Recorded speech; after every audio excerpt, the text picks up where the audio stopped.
what William Afton did at Springtrap for years until the events of Fazbear's Fright. Theories of William Afton's journey at Springtrap and his survival through decades is one of the darkest and most complex arcs in the Five Nights at Freddy's series. I made you! After being chased by the vengeful spirits of the children he murdered, William Afton sought refuge in the Spring Bonnie suit in one of the old Freddy Fazbear locations. The spring-lock mechanism in the suit failed, and the mechanical parts inside the suit crushed him, trapping him in the animatronic's body. However, he didn't die in the traditional sense. His spirit became fused with the suit, making him a gruesome amalgamation of both human and machine, now known as Springtrap.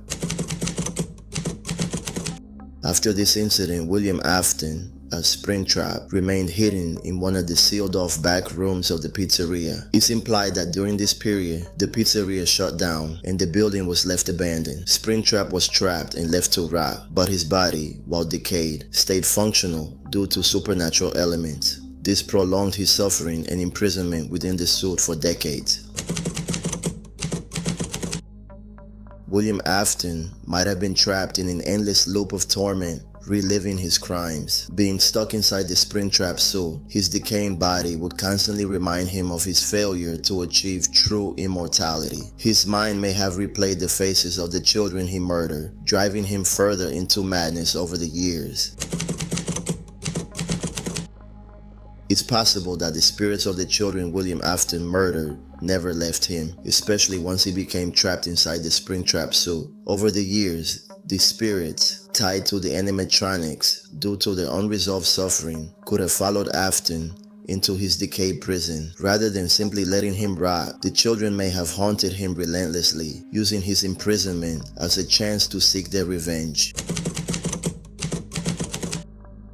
Although immobilized and decaying inside the Springtrap suit, William Afton could have spent decades consumed by thoughts of revenge. His physical body may have been trapped and deteriorating, but his mind, fueled by malice and hatred, remained sharp and active, driven by his insatiable desire for control and his refusal to accept defeat. Afton likely fixated on those responsible for the closure of Freddy Fazbear's Pizzeria, the people who investigated him, and anyone else involved in trying to stop his twisted plans. William Afton's fixation on revenge could have been the only thing keeping him sane, or at least preventing him from fully succumbing to madness. The sheer hatred he felt toward the Fazbear franchise and the people who sought to bury his legacy could have acted as a driving force, keeping his decayed consciousness alive, even as his body deteriorated. He might have fantasized about manipulating the animatronics once more, using their haunted nature to his advantage, and perhaps even targeting new victims to satisfy his bloodlust.